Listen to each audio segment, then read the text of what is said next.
13h36 ci rajo Futur Média mbokk yi ñoo ngi leen di nuyu di wéy di rafetlu ànd bi ak RFM am mbégte mu yaa di ànd ak yéen ci suñu programme yegg si ci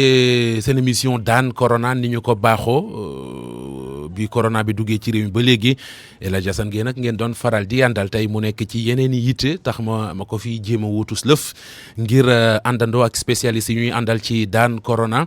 waxtaane lii di coronavirus bi tolluwaay gi ak it li nga xam ne duñ ko mës a bàyyi muy di sàkku ci askan wi ñu moytu ko gën koo xeex ba mu juge fi loole kon ca la ñuy ànd gannaaw bu ñu leen nuyoo gërëm Abdoulaye Diop mi fare ci machine bi ni ñu ko baaxoo rek jéem a door jokko bi ak docteur Aloyse Waly Diouf ni ma koy faral di waxee mooy directeur de cabinet bu ministre de la santé doon it porte-parole ministère de la santé docteur Aloyse Waly Diouf docteur maa ngi lay nuyu. maa ngi lay nuyu Mohamed maa ngi nuyu auditeur u RFM yëpp. waaw tey day sa waay dafa nekk ci yeneen yitte moo tax ñuy jéem a xool rek nu ñu war a séqee waxtaan wi. jëm ci li nga xamante ne ji moo fi nekk mu di coronavirus bi boobu ba léegi macha allah yéene nga ca sonnu leen toqiwu leen dàcciwu leen laaj bi di lu jëm ci mbirum transmission bi lu jëm ci maanaam askan wi ak li ñu seetlu ci ñoom muy daal ñu bari dañoo tàmbali di teggi seen tànk loolu docteur bala ñuy sori ban jàngat nga ci am. waaw loolu Mohamed maa ngi lay gërëm. seetlu bi nga def moom lañu def ci wàllum respect mesure barrière yi nga xam ne bés bu nekk ñu ngi koy fàttali askan wi di wax nag ne donte loolu gis nañ ko am na loo xam ne mu ngi fi ba léegi muy Covid 19 mu ngi Sénégal ba léegi parce que booy déglu sax suñu statistiques yi ñuy joxe toujours ñu ngi continuer di am ay cas te bu ma jëlee ci semaine bi ñu génn c'est-à-dire la semaine 8 bi ba le 14 juin am nañu lu tollook 762 cas positifs donc muy loo xam ne aussi lu ñu war a bàyyi xel la mooy que doomu jàngoro baa ngi fi rawatina nag surtout ci ñi nga xam ne ñoo am at bu avancé maanaam suñu mag ñi ak ñi nga xam ne dañuy yore yenn maladie chronique yi ci suuf donc loolu pour wax askan wi rek ne ñu gën a farlu ne ñu gën a moytu parce que feebar baa ngi fii te buntu bu nekk lay fëgg donc loolu si li ñu constaté mooy relâchement bi ñu gis ci askan wi rawatina ci port de masque bi defe naa loolu il faut ñu mën a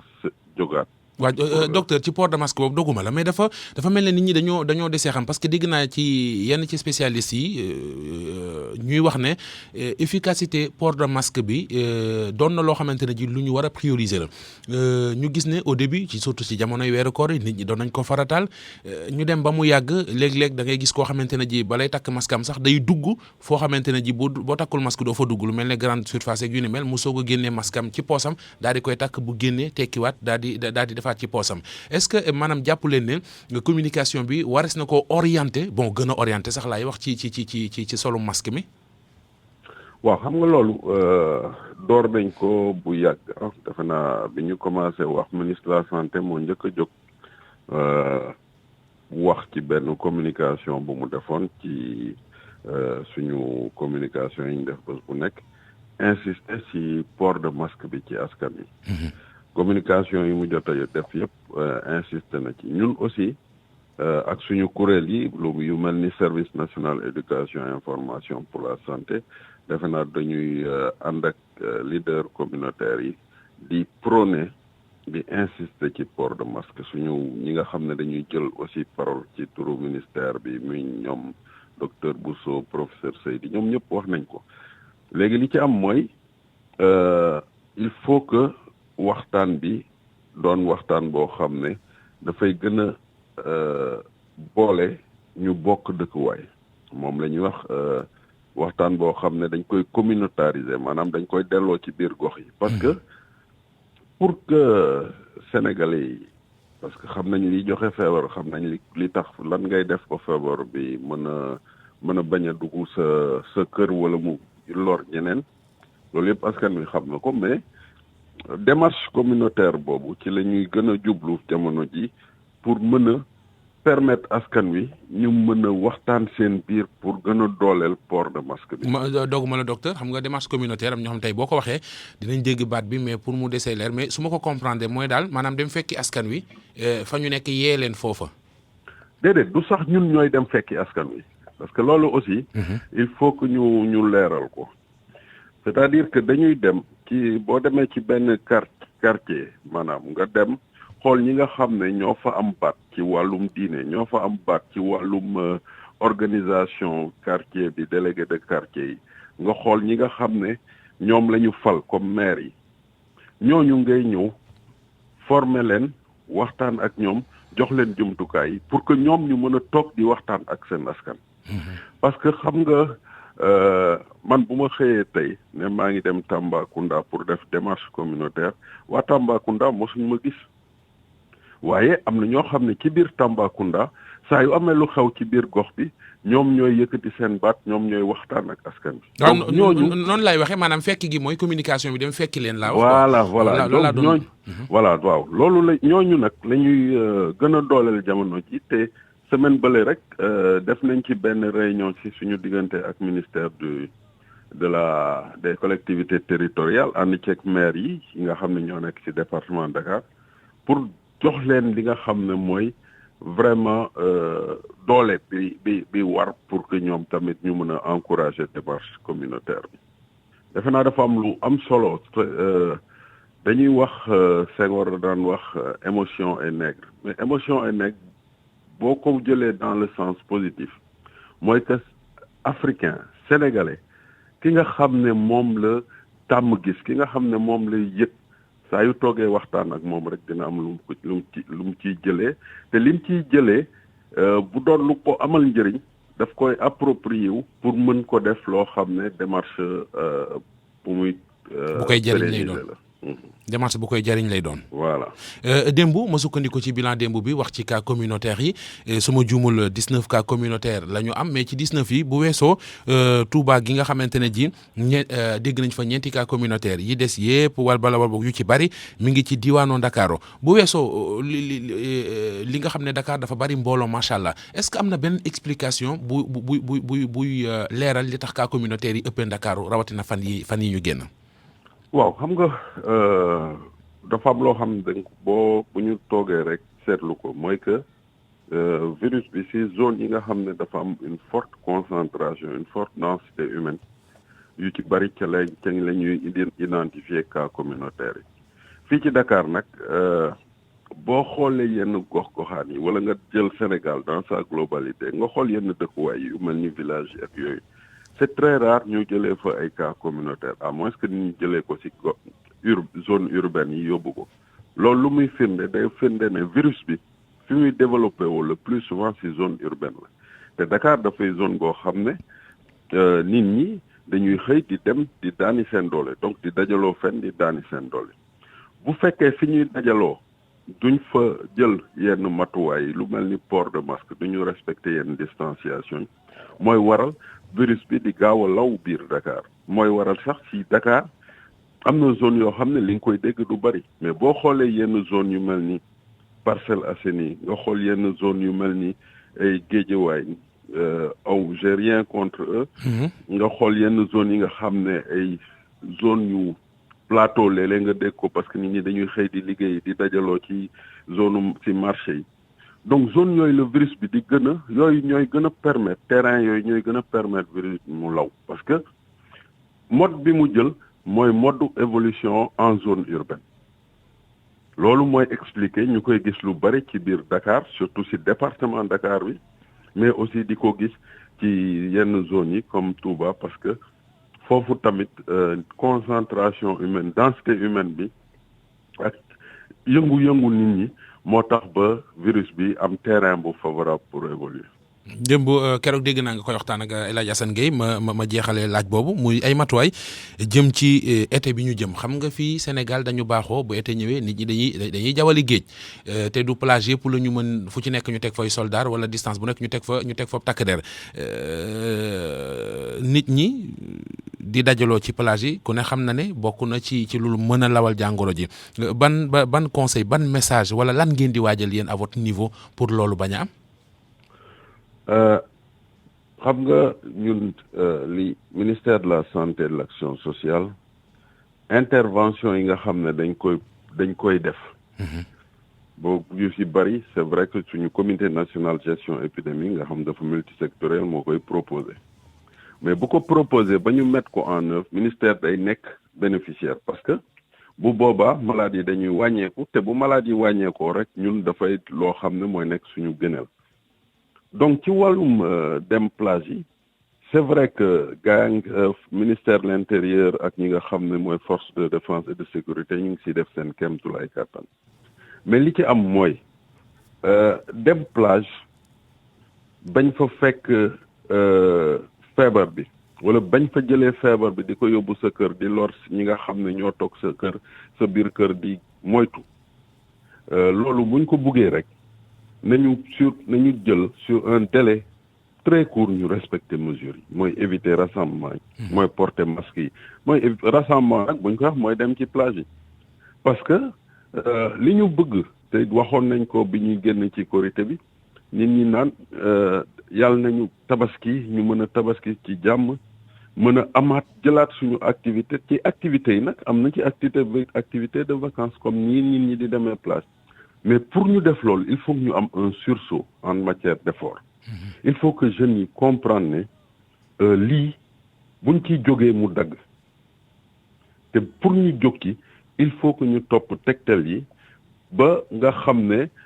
véritablement dootuñu permettre virus bi muy circuler maanaam virus bi la ñu war a confiner mais pour ñu confiner ko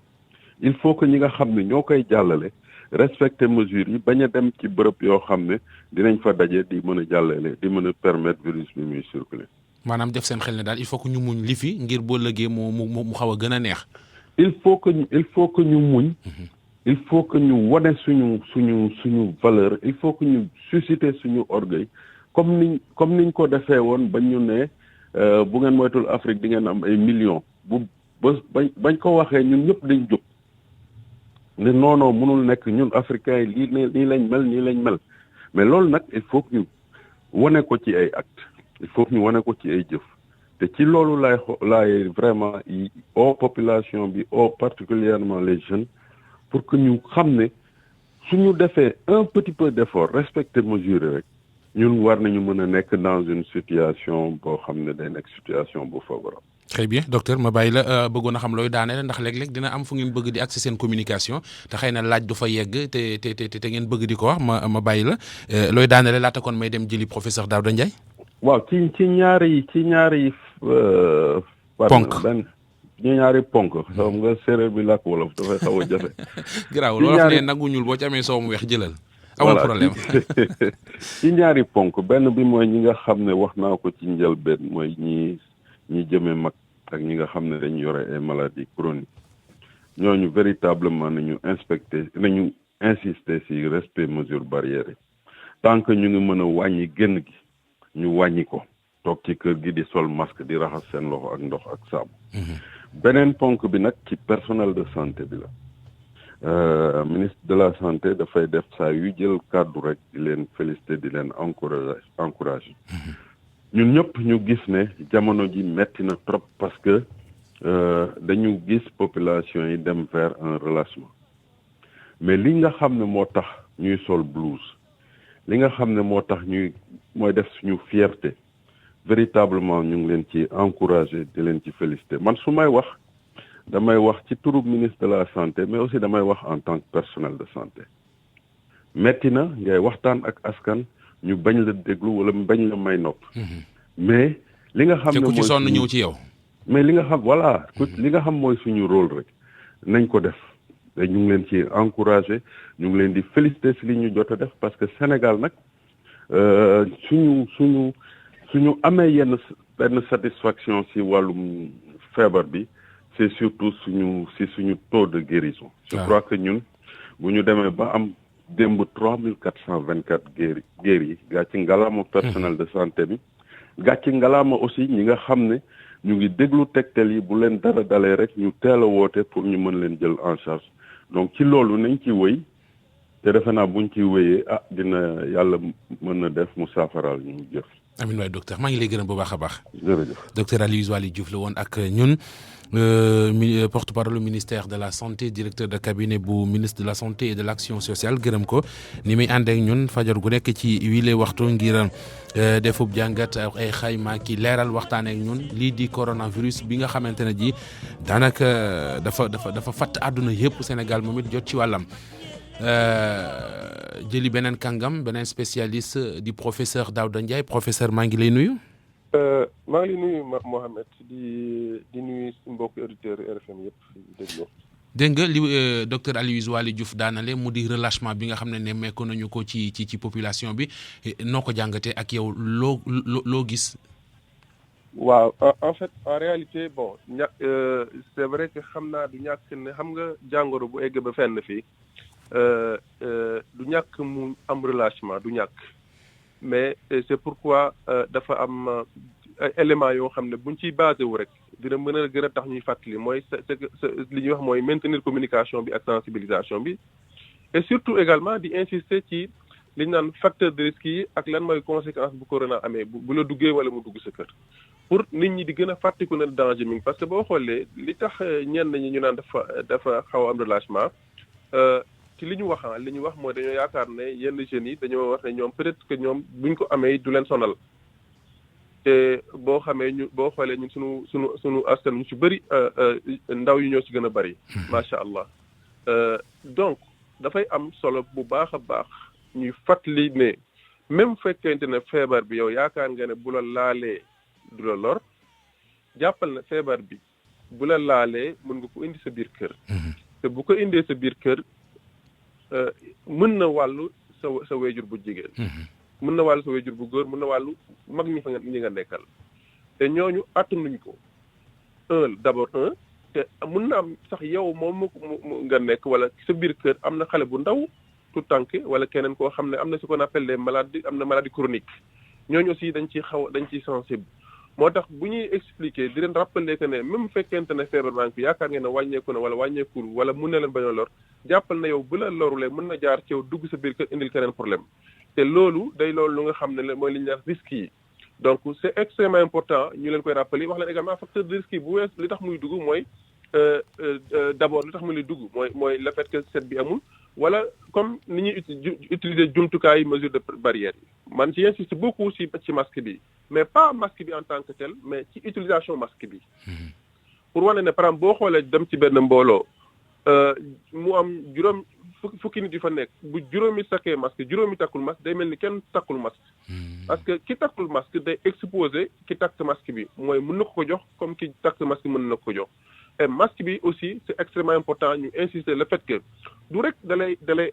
aar ci du dugg ci sa bu ñuy wax ak yow wala ku la jege mu duggul la ko mais avantage yu masque bi même bu dul sax période de corona wax naa ko ba tàyyi mooy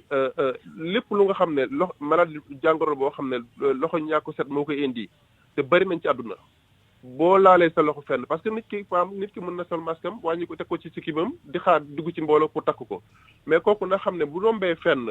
mu laal dara même bu ko kenn jegewul fekk ko am na ko fa jaar teg fa loxoom wala teg fa portable wala leneen moom mu jël ko bu amul chance jël loxoom ba teg ko ci côté gémmiñam wala bakkanam mën na dugg virus bi teg amul sax ko jege donc c'est pourquoi man je pense que di insister maintenant di wax ne effectivement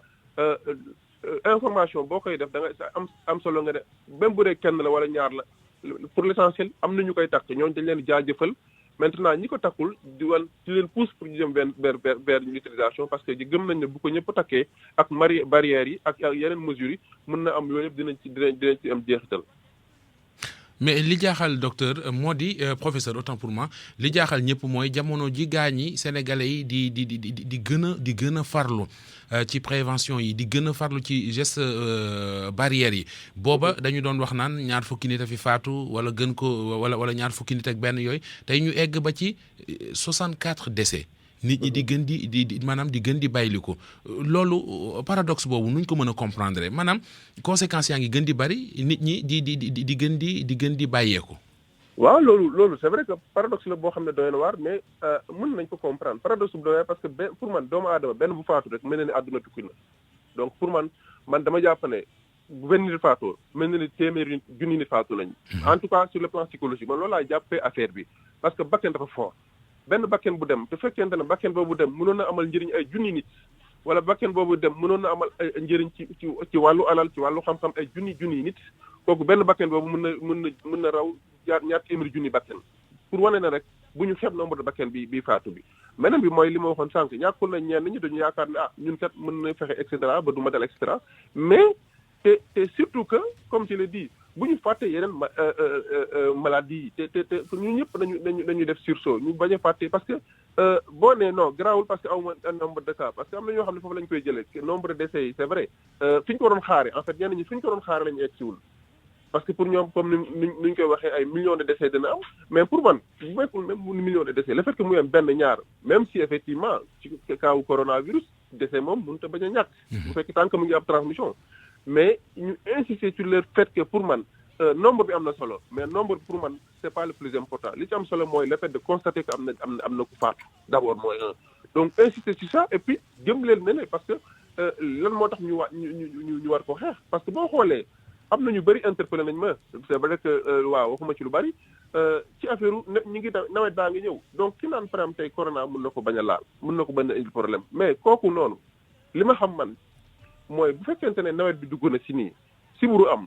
mais loo sensible ñàkk sensible ci corona bu la siburu roofee non seulement siburu bi dina la sonal mais corona boobu dina la gën a mën a sonal parce que yaram day wàññeeku ci lu bëri donc ñu insister ci ñu xamee ko noonu parce que man li may ragal mooy ñu dem ba à une situation boo xam ne parce que comme ñëpp gisee ak El Hadj Essa wax na ko démb ñu ngi koy nuyu di ko ziar wàññeekul yokkul demul dikkul donc loolu je pense que te man ma jàpp ne man damay fexe pour que man en tant que même fekkee xaw ma dara ci wàllu santé ma ne man sama rôle mooy fexe ba corona bii du dugg sama biir kër bu ku nekk du jàppee ne corona du dugg sa biir kër man gëm naa ne mën nañ ci egg ci lu bari et puis effectivement ñu xam également que ñi nga xam ne ñooy mag ñi wala ñu am maladie chronique yi que ñu bañ a respecter am na spécialistes yu bëri ñu leen di faj maa ngi dégg ñu ne bu ñu fàtte seen rendez-vous bu ñu fàtte seen suivi ñu leen di xool ku ci nekk muy mag ak wala ko maladie chronique da nga fexe ba sa situation loolu ñu maladie beneen maladie bi nga yore ba du am déséquilibre parce que bu amee déséquilibre corona ñoo fi aussi day gën a métti et puis ku yëg loo xam ne gisuloo ko nga teel a dem gars yi ba également c'est vrai que ñun hôpital la ñu nekk gis nañu ñu bëri ñëwatuñu hôpital c'est vrai que ça peut se comprendre mais ñu xam ne hôpital aussi mi ngi fi ba léegi que corona bi mi ngi fi mais yeneen jàngoro yaa ngi fi que nit ñi nañu fexe aussi nu ñu demee rek continuer seen suivi parce que c'est extrêmement important même bu fekkente mënuloo parce que mag nga ragal nga fexe ñu trouver condition yoo xam ne même sa biir kër dinañ la fa seete mais je pense que loolu c'est extrêmement important pour ñu mën a pallier cette pandémie bi. sànq docteur Aliou Joal Diouf junj na it lu am importance mu di taxaw ci approche communautaire bi maanaam ni mu ko waxee jaar ci ñi nga xamante ne bu ñu waxee dinañ leen dégg ci gox yeeg goxaan yi ngir jaarale fa message bi ndax loolee it bu ñu ko essayé dina gën a dooleel xeex bi. Mohamed maa ngi lay la Mohamed benn la amiin waay incha allah léegi di nga dem teer yonent yàlla Mohamed sallallahu alayhi amiin amiin waay yàlla ko yàlla def ma ne gis nga approche communautaire képp kuy xeex jàngoro en tout cas maladie épidémique yu nga xam ne dafa des ci askan yu mel ni en transmission yoo nga xam ne dafa dañ koy transmettre yu demee noonu en tout cas expérience bi ñu ci am ci wàllu sibiru man toujours ci lay basé wu tey nee naa leen bu ñu amee résultat yu demee nii ci wàllu sibiru Sénégal dëgg la scientifique yi liggéey nañ ci kër docteur liggéey na ci mais communauté bi joué na ci rôle extrêmement important mooy lan parce que bu fekkente ne yow dañu jàpp ne maladie bi feebar bi li ci bëri ci communauté bi la ñooñu yow ngay ñëw nga ne man maay professeur Daouda Ndiaye ñoom xamuñu la boo amoon diplôme yëpp wala yaay faj xamuñu la xam nga ki ñu xam. dañuy yaakaar sax xaalis nga leen andi. jërëjëf xam nga ki nga xam mooy infirmier bi dëkk ak ñoom mooy docteur bi dëkk ak ñoom mooy surtout même sage-femme bi wala bàjjonu gox ba dëkk ak ñoom koo xam ne heure bu feebaree moom la ñuy gis kooku bu lu mu wax ci ñoom noonu lañ koy def te dooñu koy jàpp ne mooy seen docteur donc loolu mooy approche communautaire d'abord ci wàllu faj bi donc c'est extrêmement important ñu xam ne effectivement te loolu je sais que état ministère mu ngi koy def ñun ñi gën a jël seen responsabilité mooy leader communautaire yi muy ñi fajkat yi ñoom ñu xam ne ñoom ñooy faj mais également ce qu'on appelle les leaders communautaires ñu nga xam ne dañu corps médical ñoo xam ne bu ñu waxee ñu déglu leen parce que tey ñooñu ñooy kaddu yi et je pense que tey Sénégal dafa am avantage boo xam ne ñun yàgg nañu wër Afrique ci lu mel ni ci kattanu yàlla Sénégal dafa am chance bu doy macha allah mooy fii kilifa bu waxee dañ koy déglu te ci gox yu bëri muy imam bi muy chef de quartier bi yàlla may na leen cër ba nga xam ne askan wi dina leen déglu donc ñooñu ak wala même ASC yi ñi nga xam ne ñooy ndaw yi nga xam ne ñooy entraîneurs yeeg footballkat ñi football ñooñu bu ñu jëlee comme ni ñu ko jàppee ni ñu ko téyee ñu continuer ko rek moi je pense que tant que ñu ngi koy continuer dañ et boo xoolee par exemple li tax Dakar man c'est vrai que am na concentration humaine bi mais li tax Dakar aujourd'hui xaw a cause problème parce que bu ñu jëlee Touba lu ñu doon xalaat mais quelque soit alpha gis nañu maladie bi ñu koy maîtriser parce que foofu am na jiit bu fa nekk. am na ku ñuy déglu. jërëjëf. bu dul loolu c'est vrai que ak ni mu fa duggee woon bu dul loolu gën na demoon gënoon a doy waar trop. maintenant Dakar cas boobu daf ci am parce que Dakar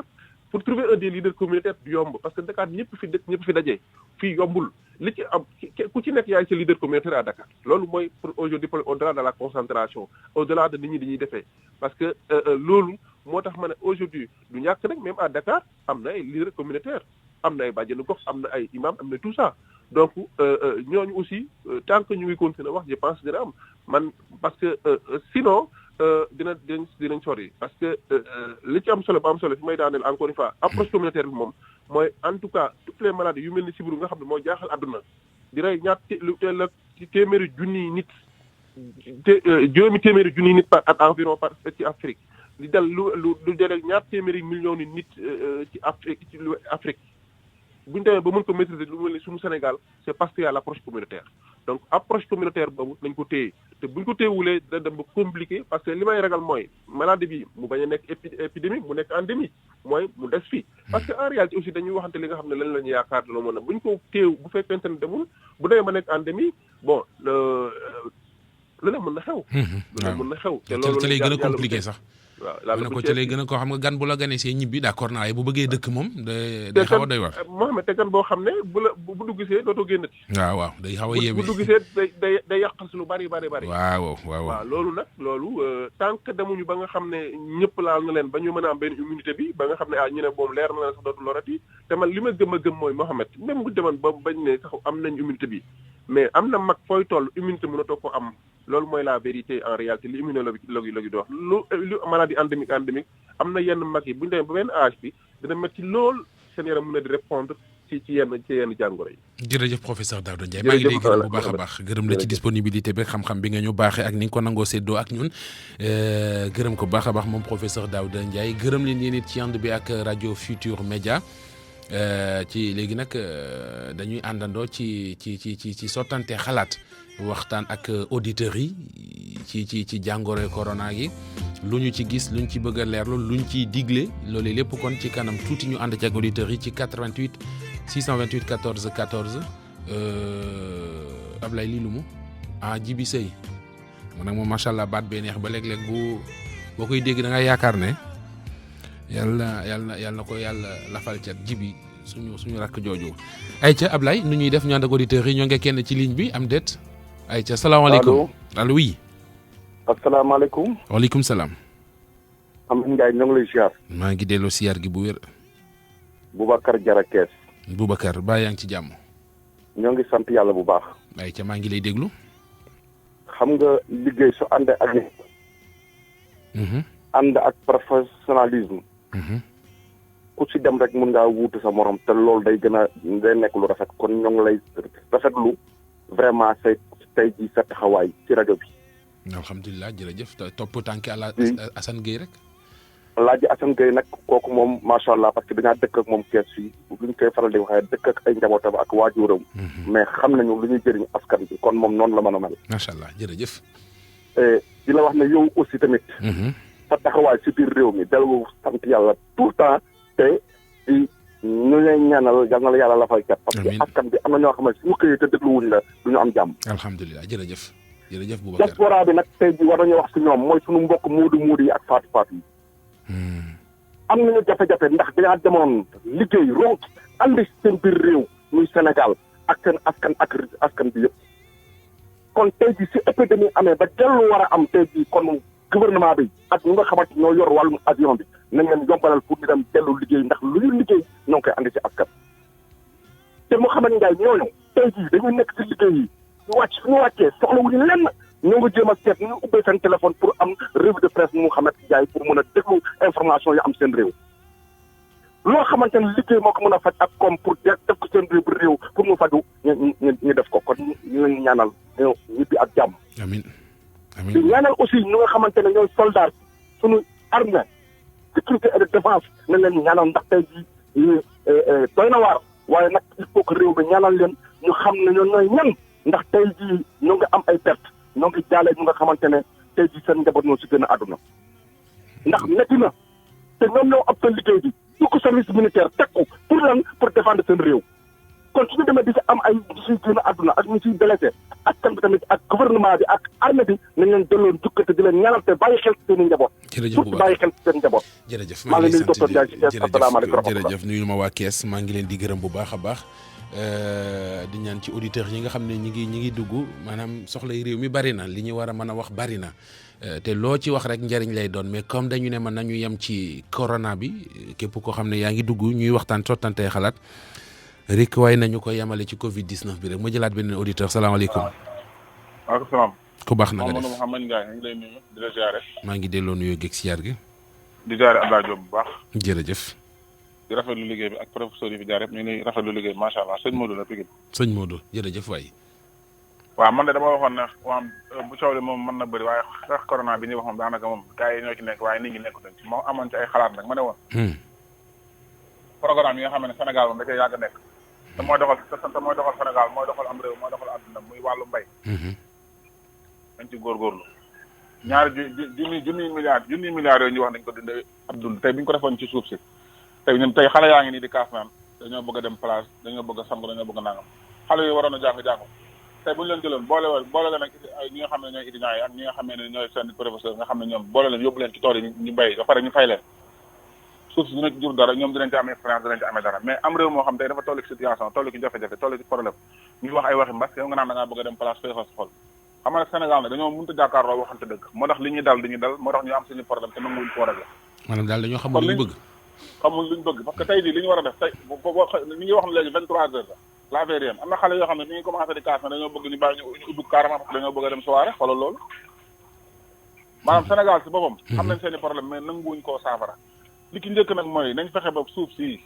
ak nawet bi ak mbay mii ñu def programme bu leer naañ ñuy bay jàppal leen ñu bay parce que tey li tax ñu war a gën a bay Mohamed mooy adduna bi dafa tëju ñëpp kenn ku ne yaa ngi tal sa bopp léegi bu ñu fi nekkee di wax ay waxi plage ak ay waxi bégal suñu xool ak ay waxi nangam ba nawet bi jeex te amuñ pepp boo xam ne génn na ci suuf si problème day gën a am rek kon nañ fexe ba maanaam suuf si ñu def ci mbay mi xale yi concentré wu ci état bi def programme bu leer bu ko defee la ciy génn ëllëg mën ñoo jëriñ ba problème beneen boo am économie mën a relancer wu suuf si donc ko mën a relancer très bien jërëjëf sëñ Modou waaw mais fekk defuñ ko duñ jóg ci ay problème dëkk ci coow xale yi nag nañ dem bay te bàyyi seen yi ñu dem ay plage yooyu kenn talu ko école ubbuñ ko malaa ba ñu dem ci ay plage jërëjëf sëñ Modou message bi jàll na maa ngi lay gërëm bu baax jëlaat beneen auditeur ci 88 628 14 14 salaamaaleykum allo salaamaaleykum waaleykum salaam kooku Mouhamed Ndiaye. waaw yaa ngi en direct ci RFM. El Hadj Xaas Mbaye la Mbacke Bawol. El Hadj Xaas Mbaye ana waa Mbacke. waaw ñu ngi lay ziar di la ndokkeel baax di la ñaanal. jërëjëf amiin te ñu bokk. yow de moom Covid mi daanaka dama la ciy ndokkeel ndaxte la nga def ca Ngaabu xam nañ ko ñun xam nañ ko ndax bët ki dem laa dem ca màggal Ngaabu su sëriñ wax ma la nga def ci biir hôpitalu Ngaabu ba. kon yow yaa ngi koy xeex. yàlla na la yàlla fayal ñu rek. ndax ñun département Mbacke rek lañ am. képp ku ciy jàpp rek ñu ngi lay ñaanal saa su ne. amiin jërëjëf. te bu la neexoon nga inauguré ko woo département bi yëpp ñu ñëw. réceptionné ko El Hadj dañuy mbëkkante nag de. dañuy bëkkante El Hadj bàyyi loolu tegal sujet boobu ci suuf. jeex na ko teg naa ko suuf kon man damaa xaw a demee boor bu ma nit nee daal. Jurbel laa dëkk rek day feeñ ci xol bi waaye bëgguma nag. ñu génn sujet bi donc ñëw rek. wax na ci yow non d'accord man kay d'accord mais loolu ci la bokk ndaxte kuy def tabax barabu fajukaay. waaw ci jamonoy mbas. loolu moom ci sujet bi génnaguma ko moom mais nag xéewal la li nga wax dëgg la. d'accord jërëjëf Mbaye. damaa foog rek waaye waruma ko woon sax waaye xam nga ne moom lu baax moom ko dégg te amoo occasion pour gis la. damaa ñëw ngaabu nga génn faaw ma wax la ko rek. da ngay ko baax rek ma ne ko da ngaa baax rek. jërëjëf léegi nag ñu ngi ñëw ci wàllu mbas mi. di ci ñaanal Adja Soore Dieng wax dëgg yàlla yaram si tante woon waaye tane na bu baax a baax di ko ñaanal suñu borom gën a yokk wéram. amiin. li nga wax ni tax mu am solo mooy am na ko wax léegi ñun ndaw ñi ñoo war a xeex ak mbas mi parce que comme ñun mën nañoo dal te du yëg na dal nañu. ñu am ay maam am ay baay am ay rakk am ay ndaw ñoo war a xeex ak feebar bi te tey damay gis man damay dem ci barab wala ma yor sama oto di yóbbaale nit boo ne ko takkal masque sax day mer wala nga ne ko am laa alcool gel mu daal di mer. gis ne da ngaa tubaabe day gis jàngoro ji loo xam ne àdduna sépp la lëmbi te ñu ñëpp doole la jaaxal waxantuma ñun. kon ñun xale yi ñoo war a góorgóorlu xeex ak moom dimbali suñu waajur yi comme bu dalee mag mën na koo jëlee mën na koo faagaagal te ñun mën nañoo dal ñu def sport mu génn ci ñun kon ñun ndaw ñu leen góorgóorlu li waj ji laay jaayanteeg feebar bi mu jikk ci réew mi te bàyyi caaxaan ñu ciy def ay am naag amul weesu nañ étape boobu. feebar bi am naag amul moom weesu nañ étape boobu. kon nañ dimbali réew mi ndax fi ne ku ne xam na ne jafe-jafe yi nekk métti na ndax même bu dul amul it taxaw gi mu taxaw donc war naa tax ñu góorgóorlu mu jigéen lu taxawal dëkk bépp fenn mënoo dem fenn dara mënut a dox koo jóg mu daw la man fi ne damaa am kër sax ñëw Dakar fi ne am rus naa am gan mu jógee Dakar ñëw seet si ma. ndax boo waxee yaa ngi koy xoole boo ko dee nuyu sax yaa ngi am loo xam ne ko war a nuyu di saafanteeg moom tey boo koy nuyu yaa ngi xalaat leen loolu rek dafa doy sëkk ñu war cee góorgóorlu. kay jikko yi sax ñu ngi jégu daal ci sujet bi di ñaan yàlla nit ci ñëpp taxaw xeex ko mu jóge fi. amiin di remercier ñëpp di ñaanal sëñ Gala sëñ Modou Rokhaya ak sëñ Cheikh Fall Mbor. amiin jërëjëf yow it jërëjëf Mbaye ñu ngi lay gërëm bu baax jëlaat beneen auditeur ci sottante xalaat ci nu ñuy def ba àndandoo xeex ak corona bi bëree corona bi nu ñuy def ba àndandoo moom bëree ko ba daan ko beneen auditeur salaamaaleykum. allo oui sëñ bi na nga def. asalaamaaleykum. waaleykum salaam. Mamadou Mouhamed Ndiaye. waaw kooku. jërë ngeen jëf. Jibril Sène la waa Nax Neex képp a ngi lay nuyu. ok man dama laa bëggoon a jot ci antenne bi Nax Neex fu mu fare ji bi. Nax Neex mu ngi nekk diggante Kaba. xam nga Kaba. bu baax. voilà diggante Kaba ak Njee boo paasee xombal juste rek. jërëjëf du xam nga dëkk Youssou Ndour. xombal. Youssou Ndour dëkkam xam nga ko Poufun. waaw xam naa ko. tali beeg raay bee ñu séparé boo xoolee droite moom moo féete droite man maa féete gauche. da ngay wax dëkku cosaanu boo jógee Dakar tali beeg raay bee ñu séparé. d'accord léegi leer na ndax ne xam naa fan la fare ay ca léegi looy joxe ne xalaat ne nay tegtal nay digle jëm ci askan wi ngir ñu seet nu ñu daanee corona bi. waa di conseiller waa di ñaaxaat askan wi rek. Mamadou Mouhamed gis nga masque yi. pour waxante dëgg boo génnee fii ci àll bi daanaka bàyyi nañ sa takk masque daanaka takk masque moom defatuñ ko parce que rek gis nañ ne peut-être gars yi ubbi nañ yoon yi transport baa ngi dem ñenn ñi reprendre nañ seen liggéey rek ñu yaakaar na feebar bi jeex na or que feebar bi booy déglu information yi ñu joxe nombre de cas yeeg nombre de décès yeeg yooyu da ngay xam ne feebar bi mi ngi fi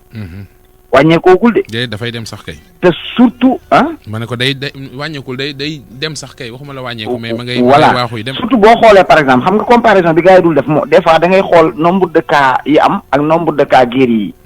bu nombre de cas yi yokkee par rapport ak nombre de cas guéris yi rek y a problème. parce que bu fekkoon ne sax chaque jour nombre de cas guéris yi dina ëpp benn wala ñaar sax bu yàggee mu jeex mais problème boobu mooy toujours des fois nombre de cas yi am mooy ëpp. kon na nit ñi gën a kakkuwaat ci feebar bi nañu takk masque yi parce que masque yi takkaluñ ko policier takkaluñ ko gendarme bul xaar ba policier ak gendarme ñëw naa la takkal masque une fois encore suñu bopp lañ koy takkal ku ko takk am feebar bi doo ko wàll keneen ku ko takk te amoo feebar bi ku ko yor jege la mën na la bañ a wàll respecter aussi distanciation sociale bi nañ ko respecter léegi da ngay ñëw fekk nit ñi groupe grand place yi commencé na yeneen ak yeneen kon yooyu vraiment il faut nit ñi taxaw ci te état buñ lay ñaax ci yenn yi il faut que tamit vraiment nga xam ne lii pour yow la du pour ñoom mais état aussi seen rigueur par rapport ak feebar bi wàññeeku na seen démarche par rapport ak feebar bi wàññeeku na te loolu dafay tax population bi yaakaar na mbir mi jeex na or ko jeexut kon rigueur bi nañ ko reprendre at certes ñoo doon ñaan nañ ubbi yoon yi na nit ñi dem nii parce que comme feebar bi c'est normal ñu continuer di liggéey ci biir feebar bi parce que siburu feebar la yeneen ak yeneen a ngi fi feebar la te day wàlle ak yeneen ak yeneen mi ngi wàlle mi ngi rey te terewul ça fait des années ñu ngi nekk ak moom di liggéey di dem ak a ñëw kon mën nañ continuer nekk ak bii di dem ak a ñëw mais ci kaw ñu def li docteur yi santaane mooy takk masque di raxas loxo yi di diwoo gel borom koom-koom yi aussi nañ génn ci àll bi dimbali miskin yàlla yi nga xamante ni seen koom-koom taxu ko demee noonu vraiment ñu may leen ay masque nañu dem may nit ñi masque te bàyyi li ñuy joxe di filmer que télévisé kenn ku ne dëkk ba nga dëkk war nga mën a dem masque la nga am ci masque nga may leen ko ñu takk ko parce que am na ñoo xamante ni tey ji koom-koom a tax jënd ñu masque dañ naa la bu ma ko naree jënd 300 dem jënd ko ñaari kilos yu mburu kon nañu dem dimbali nit ñi par rapport ak masque vraiment di rafetlu loolu xaas wax ci yow lu rafet la yàlla na la ko yàlla gën a man loo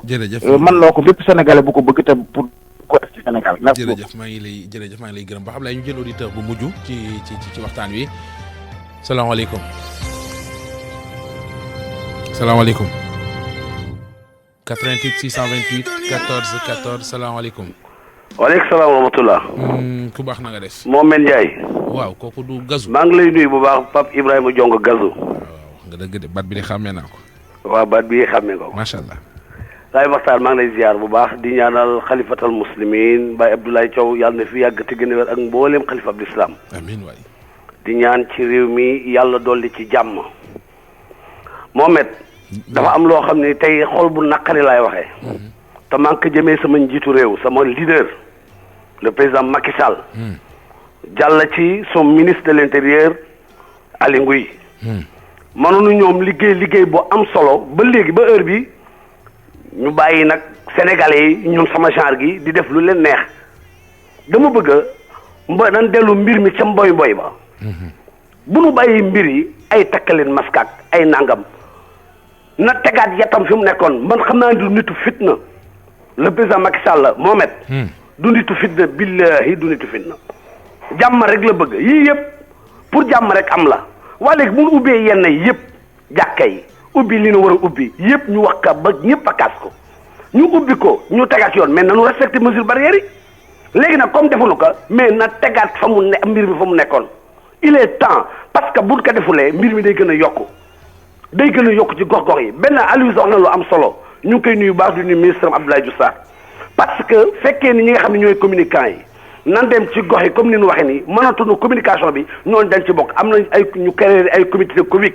19 noonu lañ leen renforcer jox leen le matériel ñu gën a dem waxtaan ak population yi ñoo la gën a jege mu sëriñ si mu bàjjinu gox yi comme ni ñu ko waxee. nanu dox loolu léegi nag comme nag yii am na déggunu bopp nan jëlaat yat bi teg ka ci yoon sénégalais loolu la xamaa parce que affaire yi yokk mi ngi yokk loolu rek laa amoon lu may wax tey jii xol bu metti laa yokk parce que man ñi may tasal yëpp kenn du ci takk mas lu waay neex def loolu nag amul nag day dem ba yàq moom liggéeyam moom le président Macky Sall ak Aliou Ngouille Ndiaye ak ñi koy jàppale yëpp kon nanu delluwaat nanu yaru tegaat ci kii bi wala ñu sanctionné nu loolu daal mooy wax ji maa ngi jégalu ñëpp mbas mi yàlla na fi yàlla jóge yàlla dooli jàmm ci réew Sénégal dafa ko àdduna fi julli nekk wa salaamaaleykum wa rahmatulahi taala wa barakaatu jërëjëf gërëm ko baax a baax Ibrahima Jongo Gazu mooy auditeur bu mujj bi ci opération daan corona gërëm leen bu baax a baax ñi àndoon ak ñun ci waxtaan yi ñi bëggoon a dugg te waxtu yu mayuñu ko ñi ngi ciy jéggaloo gërëm docteur Aliou Waly Diouf mi ubbi woon waxtaan wi naka noonu it professeur Daouda Ndiaye Alaaji Njogu Jéen a fare woon ci réalisation bi Abdoulaye Diop ci machine bi Mamadou Mohamed Ndiaye ne woon ci kàddu gi amoon mbégte mu yaa àndoon ci ak yéen danañ dellu si sax ci kanam tuuti ci xalaas gannaaw bi it point du jour jëm ci corona loolu lépp daañu ci ànd ak yéen bu ci yàllaande mbokk yi yàlla na jàmm yàgg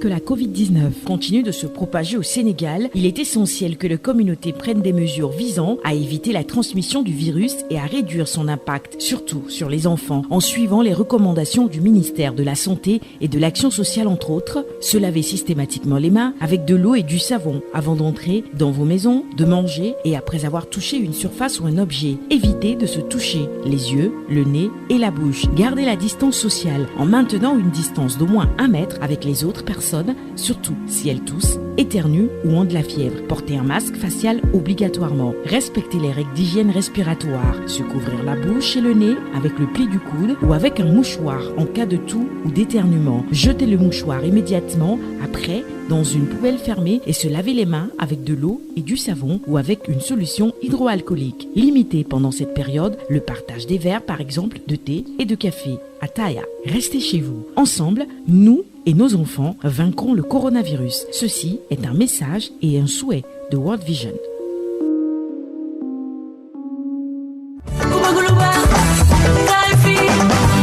Ventilateur bu nekk gis nañu ko fi façon ventilateur bu nekk gis nañu ko fi waaye ventilateur yi fi société CHL indi mosu fee am te dootu fi amati yii ventilateur ay ventilateur plus lañu ventilateur marque Greenkeeper di marque boo xam ne dañu ko respecté ci àdduna bi yépp ndax qualité garantie ak originalité ventilateur Greenkeeper yi matière cuivre lañu ko defaree 100% nag bokkul ak ventilateur yi nga xam ne dañuy tàkk ba mu yàgg ñu lay tàngal ventilateur boo xam ne bu la neexee branché ko ci courant bu la neexee di ko doxal ak solaire bu la neexee chargé ko ba mu fees dell jël yóbbu fu la neex ventilateur Greenkeeper yi seen charge mën naa durer 16 heures ventilateur marque Greenkeeper yi ma leen di wax mën nga ci charger sa téléphone portable ba mu fees boo ko amee soxlawoo lampe de chevet ndax dafa ànd ak torche LED ngelaw lu neex lay génne sedd guyu ba pare buy tàkk du def benn bruit société CHL Dakar ak yu yéeme yu baax yu am solo yi du loolu rek ba tey ak marque Greenkeeper indil na leen ay lampadaire solaire yu garantie ay kit solaire yu 500 watts ak ay lampe torche société CHL bi leen indil marque Greenkeeper ak ay produits yu baax ma nga Colobane cité des douanes dend ak centre médical des douanes jàkkaarloo ak Angle Mousse suñu numéro téléphone 77 492 74 19 wala 76 692 74 19.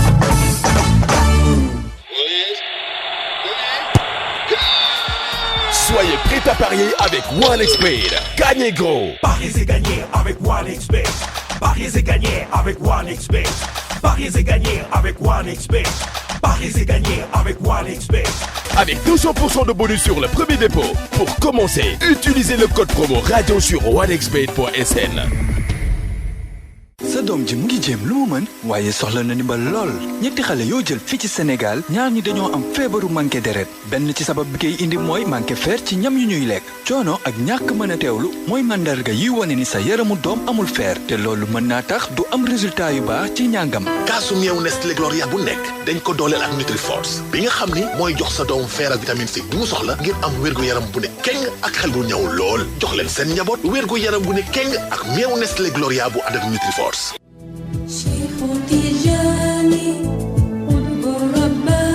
yàlla ñoo ngi lay ñaan nga jële fi jàngoroy coronavirus gi te tawal fi ay xéewal ak i natange ci barkeb Cheikh Ahmed Tidiane Chérif radiallahu taala anhu yow soppeeb Cheikh Ahmed Tidiane Chérif radiallahu taala anhu ñëwal jël xéewal bi yaa ko moom conciergerie Maroc Sénégal expert ci yóbbu leen ngeen dem ziyaara ca Fès ñoo leen di programmeel seen ziyaara déwén 2021 inchallah ci ay njëg yu exceptionnel li ko tàmbalee ci 550 000 francs CFA billet avion aller retour hôtel 4 étoiles restauration en demi-pension transport bus climatisé ñu boole leen nag ak ay guide danañu leen yóbbu ngeen visiter ji Casablanca visiter ji Rabat visiter ji Meknès yóbbu leen it ca Zawiya Tijaniya bu Fès ci njëg yu neex njëg yu yomb njëg yu dëppoo ak seen poche prix promotionnel nombre de places yi nag dañu ko limité maanaam ku yeex ñàkk ku ci bëgg a bindu ngir dem ziyaara ca Fès déwén wala nga bëgg a yóbbu say waajur gaawal gaaw woote ci 78 604 66 66 ngir inscrire 78